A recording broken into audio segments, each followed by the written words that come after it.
Good morning. Happy Wednesday. Thank you for joining us today for I believe it's our 14th Career Ed Talks. We've been doing these virtual career panels all year, every 2 weeks. And today we are covering the career field of law, public safety, and security. So before we introduce all of our amazing speakers, I'm going to do a quick screen share and just go over some of these stats for the state of Florida. Can everyone see this? Yes, awesome. Okay. So this career cluster is divided into 5 different pathways. That includes corrections, emergency and fire management, law enforcement, legal, and security protection. Students in these programs are preparing to plan, manage, and provide legal, public safety, protective services, and homeland security, including professional and technical support services. So it encompasses quite a few different careers and different pathways. These are just some of the different examples. Currently in Florida, there are almost 19,000 enrollments in high school programs. You can see over here the certifications that are earned by K through 12 students that are going this direction: public safety, telecommunicator, emergency medical responder, firefighter. I know in Lee County, we have a few high schools that do offer firefighting academies. And then there's Photoshop. Here are your high school programs: criminal justice, intro to firefighting, public safety, telecommunication, and private security officer. There is an articulation pathway. So this is a way that could save you over $300 in state college tuition. And then here are the post-secondary and employment data. Top programs, you can see anywhere from correctional officer up to Florida law enforcement officer. And here are the top certifications by post-secondary students. Top 3 choices. 1.35% growth rate. So it is a high growth and also a high wage career. So a very good option for our students. All right, so with that, let's go ahead and get started. So this morning we are joined by quite a few professionals in the law, public safety, and security realm. So thank you all very much for joining us. My name is Kelly Thawley. I'm a career specialist here at the school district for Lee County. I'll go ahead and introduce Brandy if you want to give a little shout out. Good morning, everyone. Thank you for being here. I'm a career specialist with the school district of Lee County and CTE. I work right alongside with Kelly, and I work with OJT programs and My Career Shines. Thank you. Stella? I'm Stella Egan. I'm the student success, college career, and college navigator for the Foundation for Lee County Public Schools, and we partner with the school district. Thank you. Nicole, you want to introduce yourself really quickly? Ready. Okay. I'm Nicole Bailey, and I'm a teacher. I'm not a career specialist. I'm a teacher on assignment in CTE, and I oversee a few of the programs, but not the public safety one. And Jeremy, who is also one of our TOAs and going to fill in for some of our questions as well. Okay, we were in transition because we share an office on muting. Was that me? Yes. Okay, great. Hi, I'm Jeremy Bailey. I'm a CTE teacher on assignments. I oversee the law, public safety career cluster, and I was military firefighter for about 15 years in the United States Air Force. So if you have any questions about military, I could fill that in, and maybe a little bit about firefighting. It was a little bit different. We did adopt NFPA in the Air Force shortly after I joined. So welcome everybody, and thank you for being here. Thanks, Jeremy. Let's jump over to Dr. Patrick Hanrahan. Good morning. I'm Pat Hanrahan, and I teach criminal justice at Ida Baker High School. Been doing it for 12 years. It's a riot. And that's it for now. Thank you. Bryan Bard is a firefighter and EMT, and I'll let you go ahead and introduce yourself. If you could tell us a little bit about your background and what your role is. Hi, I'm Bryan Bard. I'm an engineer paramedic with the City of Fort Myers Fire Department. I've been here for about 5 years. Before that, I did 5 years active duty in the military as a medic as well. And so I can answer some of those questions with the military or the transition from something like that. Awesome, thank you. And then we'll jump over to Mr. Tracy McMillion. He is also one of our speakers this morning. If you can kind of give us a little background and what exactly your position and role is. Yeah, so my name is Tracy McMillion. So good morning to everybody. I'm actually the fire chief for the City of Fort Myers Fire Department. And I have probably some of the biggest love for the CTE program in the high schools. I had the pleasure of actually starting in 2010 over where Patrick is at Ida Baker High School, doing the fire program there, and then actually was able to expand to the south and to East Lee. So I love the fire program, and we have actually hired plenty of folks who've gone through the CTE program. But I got about 25 years in fire service. Prior to fire service, I had the pleasure of working for 1 year and 1 year only in the Department of Corrections. And so I made that transition from there briefly in law enforcement, in that aspect to fire, but I can answer some questions on fire. Awesome. Thank you. Thank you again so much to our panelists for taking time out of your day to be here.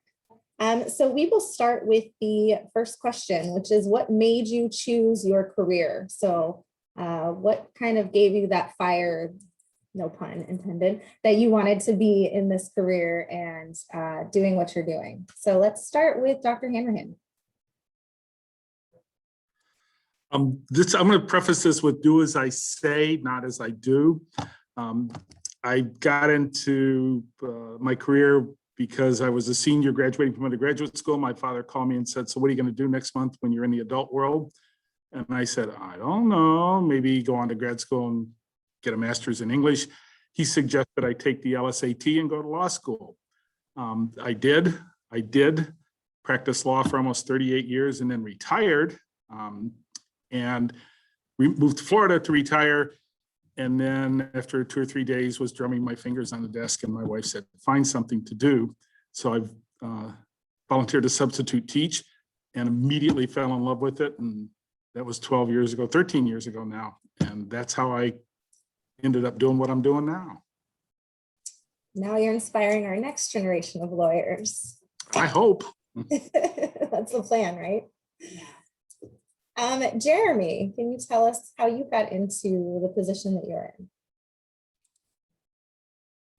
in? Yes. So I joined the Air Force shortly after high school. I didn't want to pursue further education at the time and come from a family of military folks. So joined the Air Force. I got into the Air Force thinking that I had a reserved job in fire protection, firefighting, because that's what I wanted to do. Got there and I turned out that I did not have that signed contract. So I requested to become a firefighter. They told me that my eyesight was too bad. So I chose the career field of aircrew life support. And so I was in that for 3.5 years. There was a window of opportunity to cross train. I applied for firefighting again, and my eyesight apparently got better. So I was accepted into firefighting, went through the school in Texas, graduated, and for the rest of my service time, I was Air Force firefighter. In the Air Force, I made it to skill level 7, which is a crew chief or the guy in charge of that fire apparatus that the personnel are assigned to. I was also station captain at one of our outlying stations at Andrews Air Force Base. And so my thing is, don't give up. You know, if the answer that you got was disappointing, sometimes it is the answer. Other times, try and try again. Thank you. Good advice. Captain McMillian, how did you get started? Or Chief? It's all good. So for me, I actually graduated high school and I wanted to become either a teacher or a physical therapist. I was like, these are my two pathways. And I got to college and I really embraced college, more college partying than college going to school. And I found myself back at home. So then similar to Patrick, was kind of voluntold to do something else. And I went to fire school, and once I went to fire school, I fell in love. I found my calling, I will say, of a job that I just wanted to do. And really is being a paramedic and being a firefighter, it really opens up the door to be able to take two of my loves of teaching and also taking my love of physical therapy and wanting to work in the medical field. But then it also brought home, being a former athlete, having that team environment, having that ability to work with folks that are like-minded and go out and do tasks, and you have that adrenaline of fighting fires and doing some amazing things. So really that was my road or pathway to where I am today, and where I am as a fire chief today is just nothing I ever expected. I don't know how this happened, but it really was just that same thing that, Jeremy said, never give up, continuing to educate yourself, continue to take opportunities to better yourself, and also the career in which we're in. So I'm just humbled and just so happy to be able to be in this position today.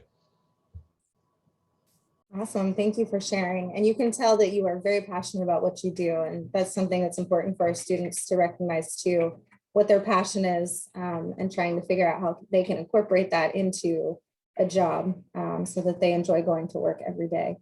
Bryan, can you share with us a little bit of your background and how you got into your role? Yeah, so I graduated locally at South Fort Myers High School. I always knew I kind of wanted to do something medical growing up.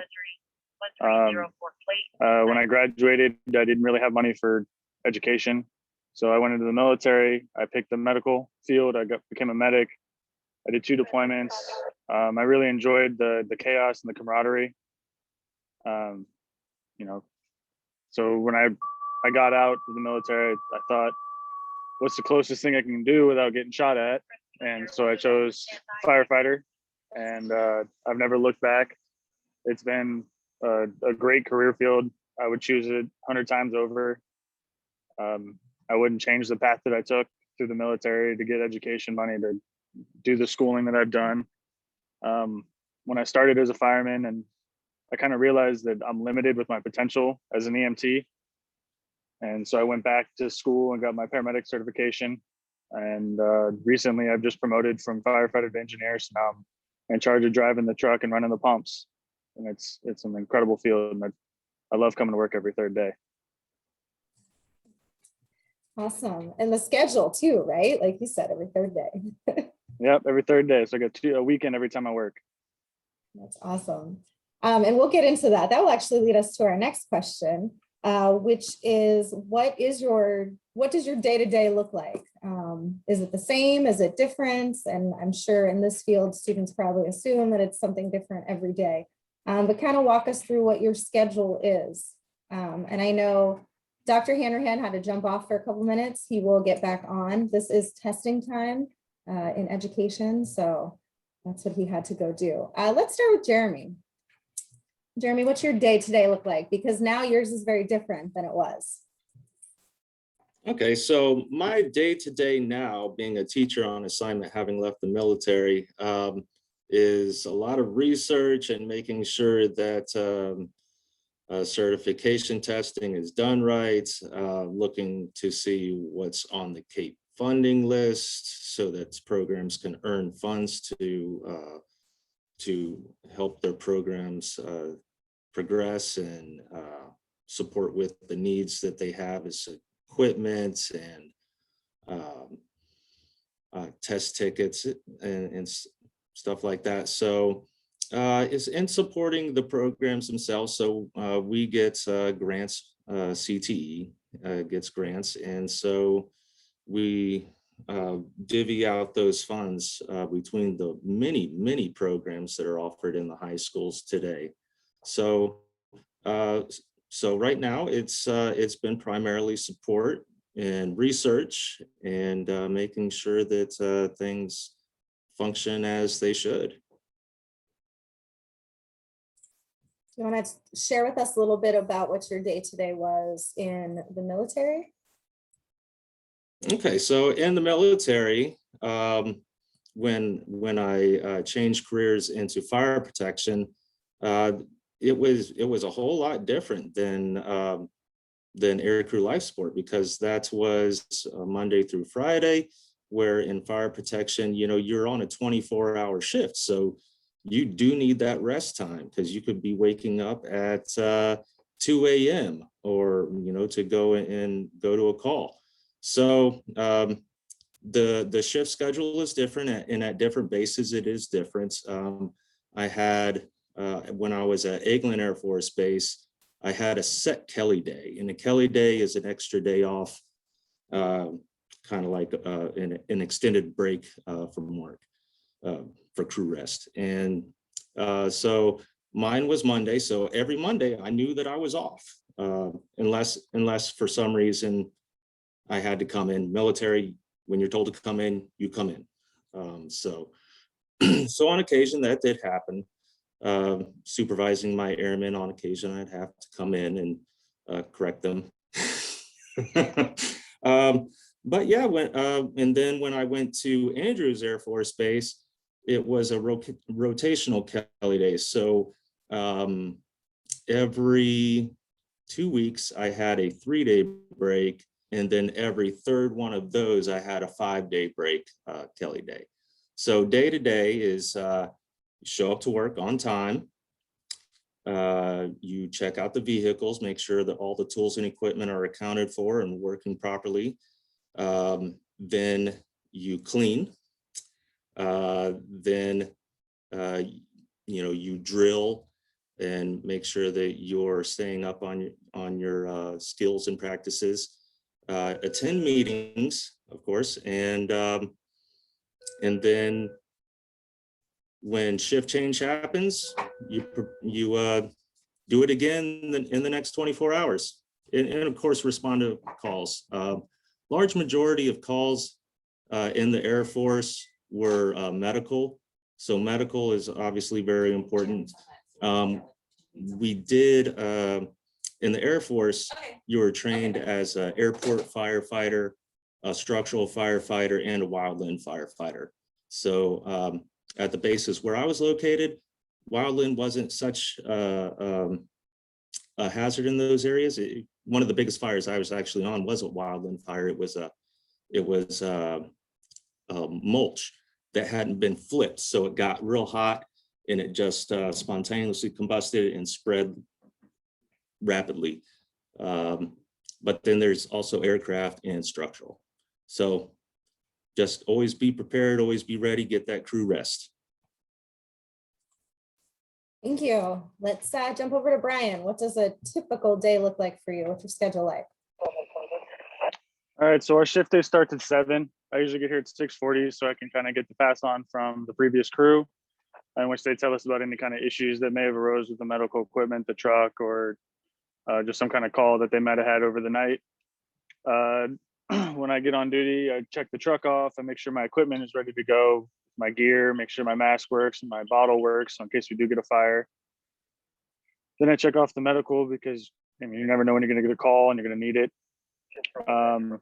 We usually have training in the morning, and then try to get to the grocery store, get our food for the day, and then I usually try to get a good 30 to 45 minute workout in if I can, if calls allow, and just spend time with the crew and bond and get to know each other. It's like a second family when you're here a third of your life, basically. So it's pretty simple. He covered a lot of it. If you got any questions, I can answer them. Thank you. We'll have Chief McMillian share his, and then I will open it up for student questions, if any of the students have questions. Well, very cool. So my job as a fire chief is a little bit different than all the fun that Jeremy and Brian have. And I'm like, man, that Kelly day, I miss that Kelly day. So my job as an administrator is actually Monday through Friday. It seems like Monday through Sunday, but it's an amazing opportunity of leadership. So my job is to be able to lead and to manage and guide our fire department and ensure that we're taking care of the needs of the city of Fort Myers. So part of that actually includes managing budgets. Our city fire department has a $25 million budget.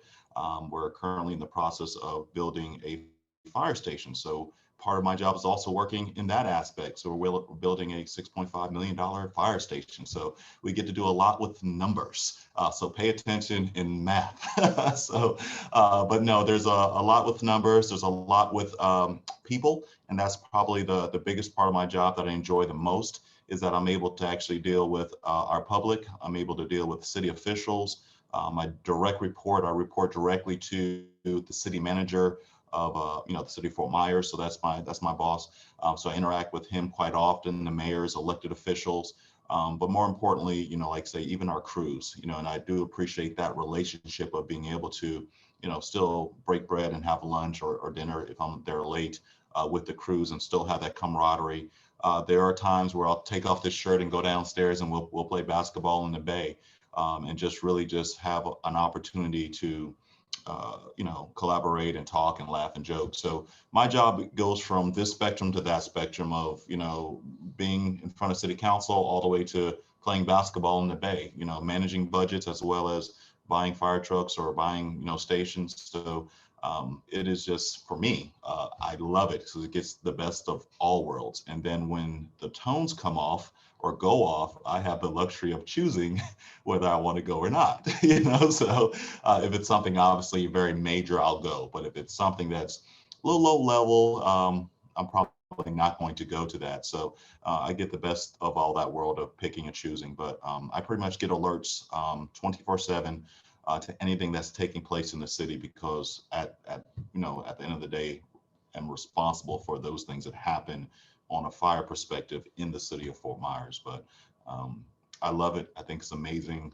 It's busy, but it's busy good. And when you love what you do, it just makes everything easy. Awesome, thank you. So for all of you, it sounds like it's something different every day. So it does seem like a very exciting career choice. So students who are thinking about, they don't do well sitting at a desk or being stuck in a cubicle from 9 to 5, this might be a career for you to look at if you enjoy action and constantly changing what you're doing and being interrupted by the tones. It sounds like a really awesome career field. And I see that we have also been joined now by Elizabeth. So Elizabeth, thank you for joining us today. Elizabeth is a current law student and intern. So she's on more of that law side of the career cluster. So I'm going to have Elizabeth introduce herself and we'll get you caught up. So if you can just kind of share your background, what your future plans are, because I know you're still kind of working on that pathway, and what your day-to-day looks like. Sure. Well, thank you for welcoming me and thank you for having me. My name is Elizabeth Santiago, and I actually grew up my hometown in Cape Coral, where I met Mr. Hanrahan. I had this idea of law school, but it was kind of just like when somebody says they want to be a princess. It wasn't for me. I had no idea how to make those steps happen. So he kind of sat me down and said, okay, well, where do you see yourself practicing? And I said, I don't know, where did you practice? He said family law. And so I thought about it and I was like, all right, yeah, I want to be a lawyer, not sure what field, and that's okay.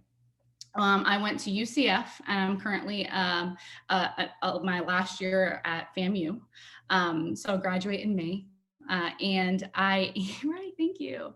And if you would have asked me what I wanted to be when I was in my first year of law school, I would have told you family lawyer. And I would have told you that all until about like 3 or 4 months ago. So, and I tell you that because, I mean, even when you're in law school, you never know what area you're going to fall in love with until you're in that. And so I was lucky enough to intern locally at a firm that handled family, personal injury, and also business litigation. And so I kind of saw all the worlds mesh. So I was like, well, why would I limit myself to one thing? I can do multiple things. So that's kind of where I'm at now. So future plans, I got an official job offer from that internship. So that's when I pass the bar. I say when, so because I'm, I'm putting good vibes out there. But when that happens, I'll be working in the same hometown that I kind of found that passion. So that's my background. As far as my day-to-day activities, that's a loaded question. I feel like it's a lot. My first year, it was a little rough in law school because I didn't know what to expect. But now, thankfully, I've gotten a balance. Depending on the day and depending on the class, I'll prepare a little before class so that I'm not completely caught off guard if any questions or if I'm reviewing. But after class, I'll either be working on my internship or I'm also, I have a job outside of my internship that I would go to as well. I think there was one more question, but I don't remember if I missed. I think you're good. I think you covered it. Just kind of what your day-to-day is like and what your schedule's like. How many more years or months do you have until you take the bar? I take it in July, the end of July, it's 27th. So, right. We're about to enter into the zone, the twilight zone where, everything is off and disconnecting from everything. So, and an effort to study for it. So. Well, I'm sure you'll have no problem and you'll do amazing. It sounds like you had amazing people in your life and a mentor in Dr. Hanrahan as well. Which brings up something I took a couple notes while you were talking, because you hit on a bunch of really good points for our high school students to keep in mind. You can't do it alone. So find someone who can be a mentor to you and help you. And if it's in the same career field as what you're interested, that's awesome. If not, though, just someone that can kind of help you focus and kind of lay out that plan for you. Another thing was you talked about how you changed your mind. And that is something that has come up across all of these career panels that we've had is your path is not linear. It's probably going to jump around multiple times and may go in many different directions until you figure out what exactly it is that you like. And then that might change 10 years down the road and you might decide to do something else. So it's important to just be open-minded and let yourself experience every opportunity that comes, because even if you learn that you don't like something, that gives you time to then figure out what it is that you do like.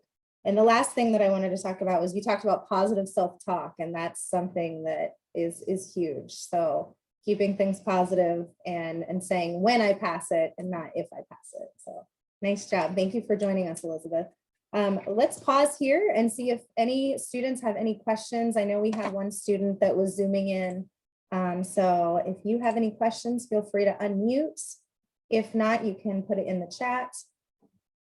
And if there's no question, then we'll move on.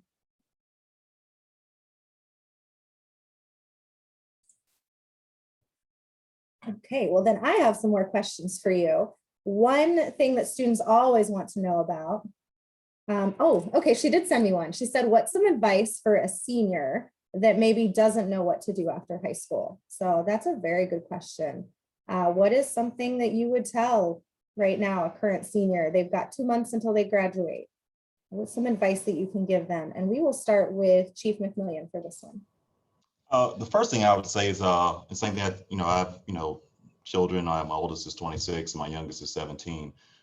First thing I'll tell you is to take a deep breath and relax. Life is designed to be enjoyable and not for us to stress out about anything. So anybody who's graduating high school, you're young. There's a lot of life ahead of you. You don't have to figure it all out, when you're 18 or 17 or possibly even 19. You don't have to figure it all out.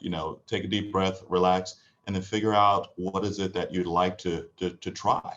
And the beautiful thing about life is that you can try a million things and decide, hey, look, I want to try something different, or, you know, or I want to go this path. And that's the cool thing about life. And unfortunately, sometimes people get a little stressed out about it and they think they have to make a decision before this. And it's okay to take a deep breath. It's okay to figure some things out. It's okay to try some things. Some things will work, some things won't.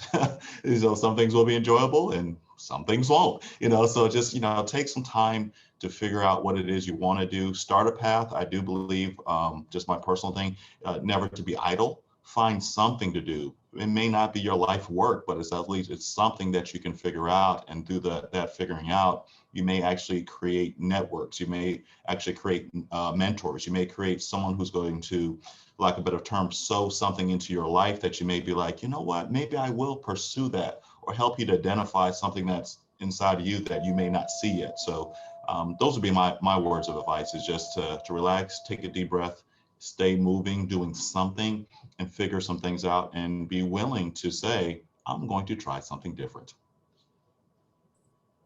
Great advice. Thank you. Let's jump to Bryan. What's something that you would be telling seniors that don't have it figured out yet? I mean, I didn't have it figured out either. Like I said, I kind of took the jump into the military. Just I knew that they had educational opportunities and an experience to go somewhere and do something different.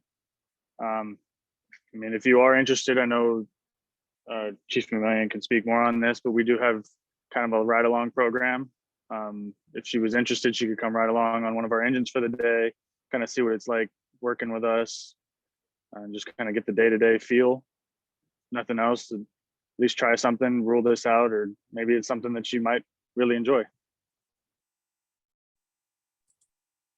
Thank you. That's awesome to know that, that you guys offer that for students.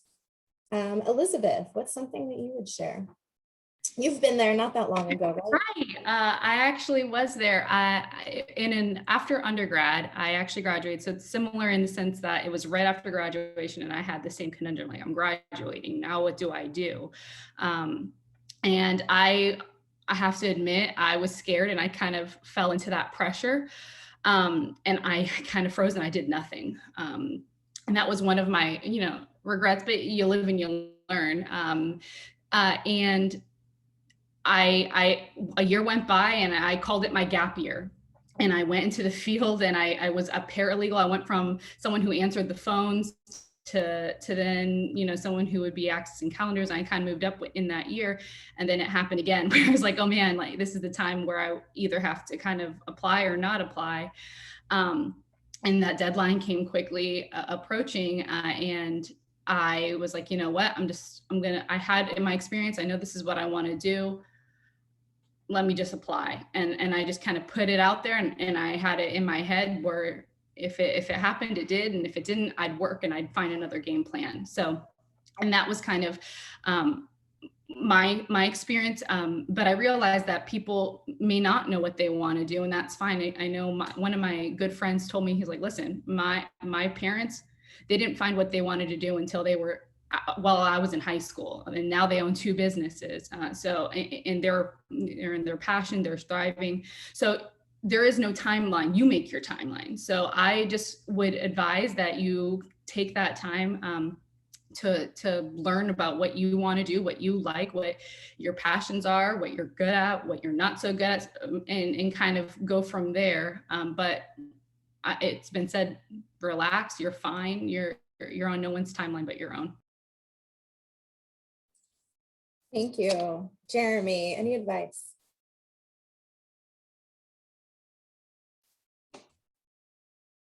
Oh, well, I'm kind of in the same boat right now. I have a older son who's in his second year at FGCU. He's changed his major twice. So, I mean, he wasn't sure. I have another son who's about to graduate from Cypress this year. He's going to FJCU next year as well. And, I have not pushed him to tell me what he wants to do because he is not sure. And I can accept that because a lot of folks are. But, I do try and talk to him about, his interest, which unfortunately is the video games.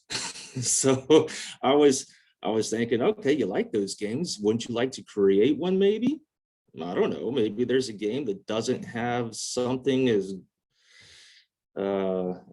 great in it as you would prefer. So maybe that, just, maybe just spend some time to, go through your head. What are your hobbies? What are your likes? What are your dislikes? And rule out the ones that that you don't have any interest in doing. Thank you. Thank you all for sharing that. I think that this also goes to show we have, two people on the call that have a military background. So that's always an option too. Look into the military, or if you think that eventually you're going to want to go to college, then maybe look at your smaller state colleges that are less expensive and go get those core classes out of the way. You're definitely going to have to take, your typical college algebra and composition. So go do that for as cheap as possible, and then transfer those credits to a larger university once you figure out what you want to do. So just a couple of other options for students. Any other questions from our students? I know we had one more student join us, so welcome. As we move through, if you do have questions that you think of, feel free to put them in the chat, and I'll stop in the middle and ask your questions. Moving forward with our panelists, what is, this is something students always ask. They want to hear an interesting story. So either a story that has been your best experience on the job site, or maybe something embarrassing, a funny story, but something that was very memorable to you on your job site and within your career. So I'm just going to put myself on mute, and whoever thinks of their story first, you're welcome to go ahead and start.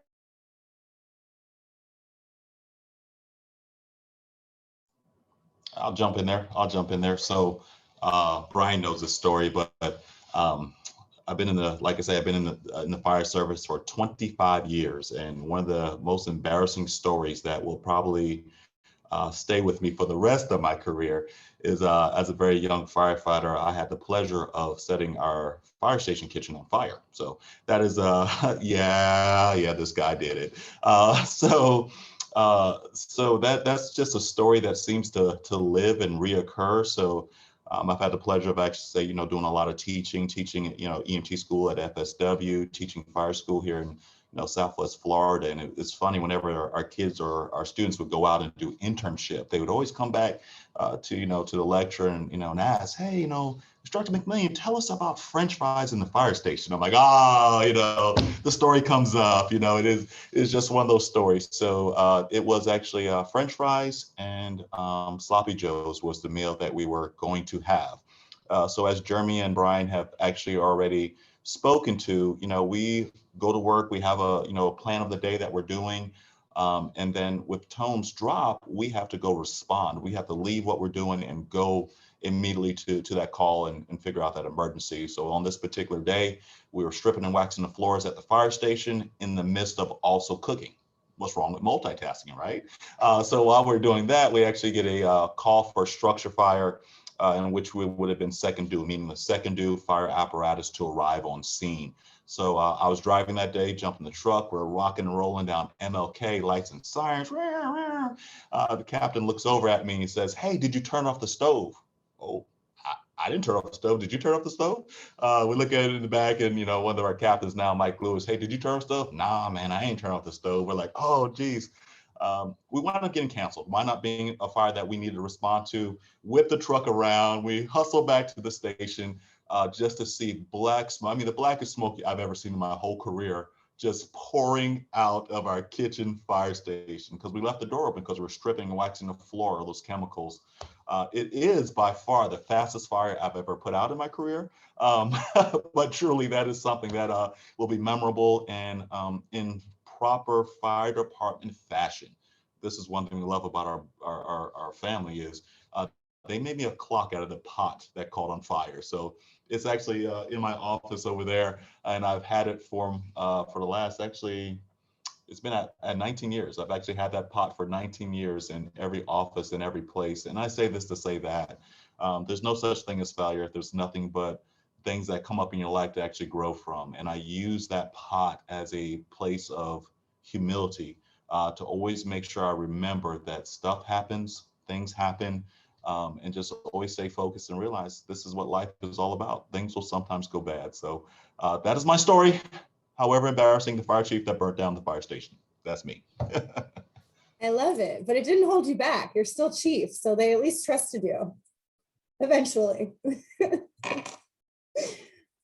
Jeremy or Brian or Elizabeth, any memorable stories? Something you learned?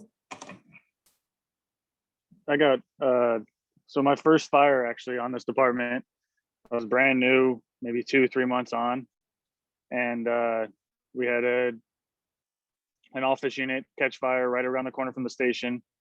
And being a brand new guy, I was nervous, I was excited. My heart rate was way up. And I remember looking over at the engineer at the time, John Karenny. He looks at me and he says, calm down, everything's gonna be okay. I'll meet you at the door. So I quickly get dressed, I run over there and I follow him into this, you know, you go to the academy and the fires, you can see clear across the room. There's not a lot of smoke and there's not a lot of heat, just kind of training. And so my first fire, I go in and I got a little panicked. I couldn't see my hand right in front of my face.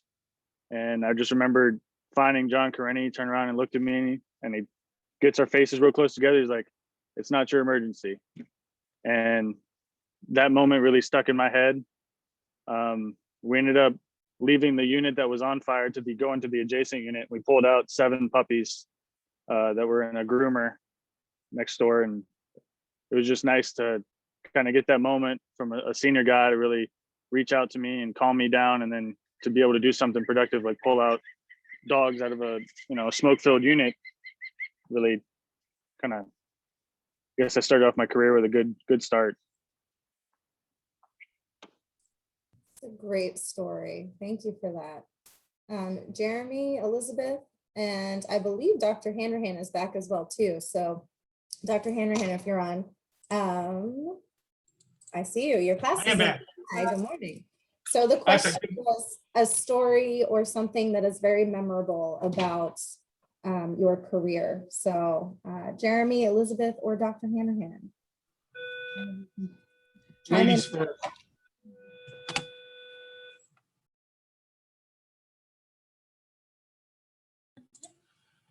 I think Ms. Santiago should go before me.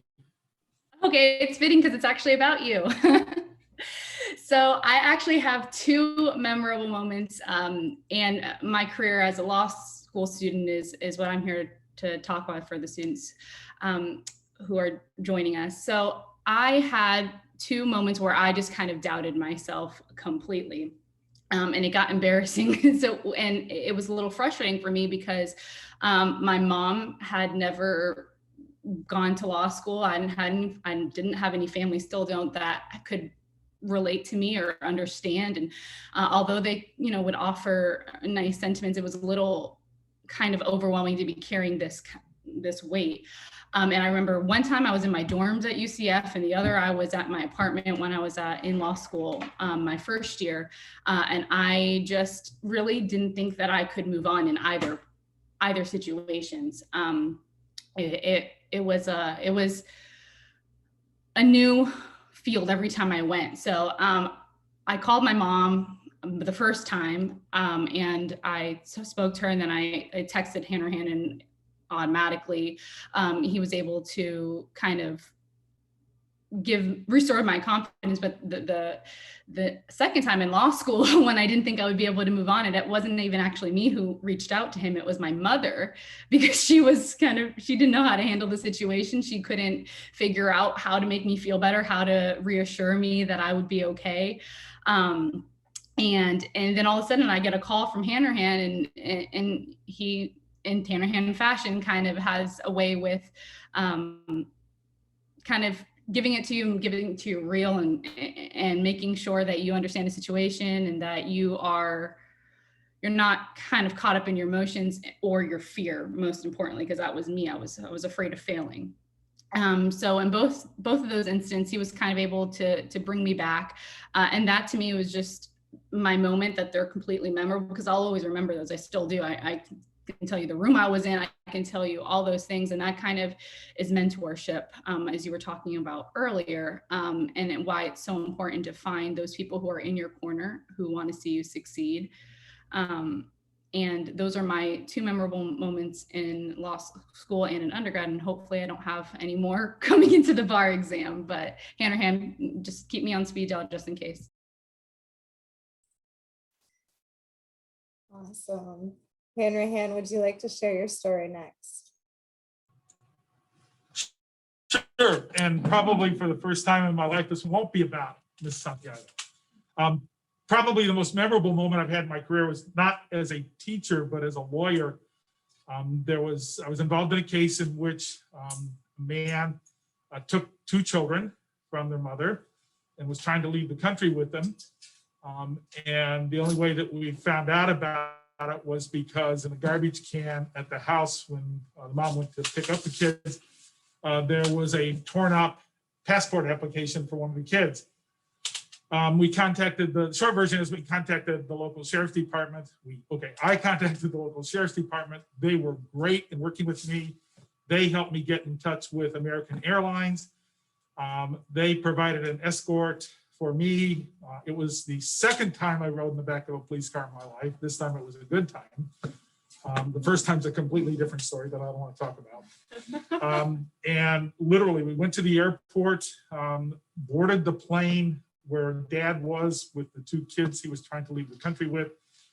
I was able, with the court orders that I had to, and the assistance of law enforcement folks, to get those children back, leave the plane, and hand them back to their mom at the end of the gate. It was emotional, it was rewarding, and because I'm slightly competitive, I was thrilled that I won, and Dad lost.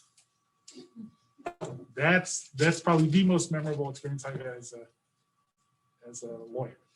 As a teacher, and I am not exaggerating in this, and Mr. McMillian and those of you who've taught will probably agree, there's not a day that goes by that I don't have some memorable moment with the kids I work with. They are a riot. You guys, you are. They're the reason I do it. If it weren't for students, there'd be no point in being here. Unlike practicing law, where we always used to joke that the clients just kept getting in the way. It would be a great business if we didn't have to deal with them all the time. Here, it's dealing with the kids. They are so much fun. So that's it. I'm going to mute myself. Count your blessings. Thank you. Jeremy, any memorable story or lesson? Actually 2. One is just going to be real quick because it was great to have the experience and see other cultures and stuff. So deploying in the military, once I was in Kuwait, and I got to have dinner with the fire chief, the Kuwaiti fire chief of the installation. So that was great, sitting down, eating with them, just discussing, what our lives are like and sharing a little bit. So that was memorable and exciting. The second one was earlier today. We were talking about, I discussed a mutual aid fire that I went on when I was stationed at Andrews Air Force Base, where a mulch had caught fire because it wasn't being turned, and it had just spread. It burnt thousands of acres. So the Air Force Base and the community have an agreement. So we help them, they help us if need be. So we took our P-19 Stryker on the Beltway in the Maryland DMV area during bumper to bumper traffic. So it took us quite a while to be there. And then everybody has never seen this truck before. Nobody sees a crash truck on the road, but this crash truck was brand new. It had excellent capabilities. It worked as a pumper and a crash truck, so it had hand lines on it as well as turrets and everything. So we finally get there and we get our assignment from, and it was basically going out into this field where we knew that there was fire, because you couldn't see, 4 feet in front of you. So I got out of the truck and started walking through at a distance that my driver could see me, putting out little spot fires. And then as we got through there, wham, this bulldozer was going through, clearing a line. So a break in the fire so that hopefully it wouldn't hop. But anyhow, the amazing part was that I did something that I didn't think I could do at that age. I was, because I'm an old man, we responded to the fire at 7 p.m. We arrived back at the station the next day at around 8 or 9 p.m. So very long, or excuse me, a.m. So from p.m. to a.m., very long night. I impressed myself. Didn't think I could do it, but that adrenaline was just rushing, and it was excellent. I don't think that, there was property damage, but I don't think there was any loss of life. So that was awesome. Thank you. Well, I want to make sure that we are being respectful of your time. So we have about 5 minutes left. I'm just going to throw this question out, and whoever wants to answer it can. We don't need all of you to, but what do you think the industry will look like 5 years from now? Within your respective careers, do you think that there's going to be a lot of change? What do you think it's going to look like in 5 years? And kind of playing into that, what gaps are you trying to fill right now in your industry? So what's it going to look like in 5 to 10 years, and what gaps are you trying to fill? And I'll just leave this open for whoever. I think the fire service, and I'll speak a little bit about the fire service. We're actually changing a lot from just fighting fires and just doing medical. I think in 5 years, you'll probably see a little bit more of what we call community paramedicine. You'll probably see a little bit more of a social aspect, those that are actually kind of keeping that ear to the ground and seeing where, there's homeless developing, there's other type of issues that are happening. And I can probably foresee the fire service kind of being that entity that kind of bridges the gap between that, kind of helping with services and being advocates in that aspect. So I think we'll actually become more what we call all hazards. We'll do a little bit of a fire, we'll do a little bit of medical, and we might possibly do a little bit more of the social aspect. Some other issues that we have is just aging workforce. We see it all over in all type of industry where there's a lot of folks who are aging. We ourselves, and Brian knows this from internally in our department, we're looking at in the next year and a half, actually having close to the 30 to 40 more, or I should say new faces in our department in just over a year. So that's going to be a very quick changeover of very senior people to very young people. So opportunity for our folks to be empowered and to actually mature and develop and promote to different ranks a little bit faster. So that's kind of where we kind of see our industry is actually just rapidly changing with all the growth here in Southwest Florida, and also kind of incorporating more of a social aspect. Exciting. What about Elizabeth or Dr. Hanrahan, if you want to speak to the law side of things? What are the gaps right now, and where do you think the industry will be in the next 5 to 10 years?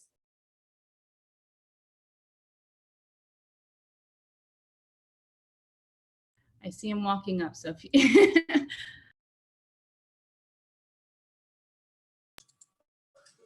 Well, Elizabeth, what do you think first? Because you're entering it. I'm on the back end of it. Well, I mean, I have only gotten a small taste of it, but really when I joined law school, there are different organizations, and one of which is the Hispanic Law Society here. And it's amazing to me when I learned that only 5% of lawyers are identified as Latino or Hispanic. So I will be working hard, to pass the bar so I can up that number a little bit. But the good news is also I saw a lot of my classmates who were pursuing the Florida bar to be, or the bar at large, to be Latino. So I think that gap is certainly closing in terms of opportunity. Hanrahan, do you have anything? Of course. I want to talk, as opposed to the legal profession itself, the crossover between education and the law. I think what we're going to see in education, particularly secondary education, is a switch of roles for teachers as opposed to what has historically been here's the lecture, here's the notes, here's how you do this, here's the blah, blah, to telling students, here's the material, it's up to you to read this. When you come in with me, I'm going to be a mentor for you doing what it is that we're talking about. The current phrase is hands-on, but not everything is physical hands-on. There's a lot of individual hands-on that students can do. And I think we're going to do that over the next few years because all the data tells us that people learn better when they do it. And those of you folks who've been in the military, you guys who are firefighters, law enforcement officers, you repeat and you repeat and you repeat what it is that you're trained to do, and that's how you learn to do it. So I think that's going to be the most dramatic change. Coupled with, I think we're going to see more and more virtual learning because of the economics involved. Even once we get through this pandemic and the world returns to some form of normalcy, economically, it's a lot less expensive to run things as you're doing this now, Kelly, with people participating through electronic media as opposed to having a physical facility where everything's being done. So I think those are two big changes we're going to see over the next 5 to 10 years. Thank you. Yeah, very good points, and especially with, I think, accessibility. So technology plays into it so much where we can reach so many more students using technology and the tools that are here.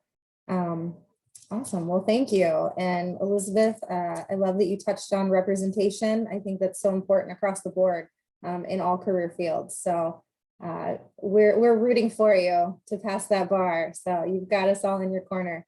And I know Dr. Hanrahan also talked about more of that hands-on approach. Work-based learning is the big thing that we're hearing in education. So it's really getting the students trained and giving them those opportunities. And this is something, even a career panel like this was something that I know a lot of us didn't have access to, and we didn't participate in these type of things when we were in high school. So take advantage of these opportunities, students. I mean, it's all right there in front of you. So ask questions, find a mentor, and learn from all of our mistakes, and don't set the firehouse on fire. Well, it is 10 o'clock, so I will open up the floor. Any of our panelists, last bits of information that you want to share, anything you didn't get to share, any life lessons that you would like to impart on these students. I'll open up the floor and then we'll close it out.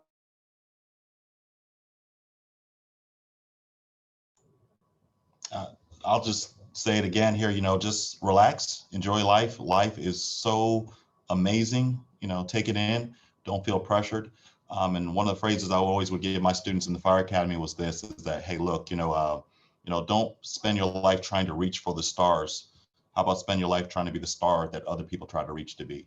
So just be you, do what you do, and enjoy life.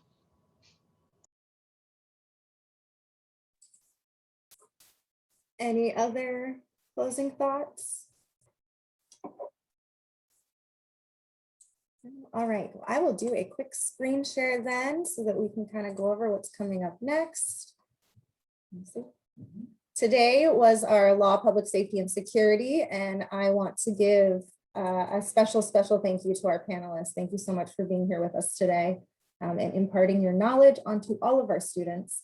In 2 weeks, so on May 5th, we will be back, same place, same time, same day, Wednesday at 9 a.m. And we will be talking about the manufacturing career field. So we'll have some speakers on for that. So thank you all again so much for joining us. Students, if you have any questions, teachers know how to get a hold of us here. And panelists, thank you. Hope you have a great Wednesday. So thank you, everyone.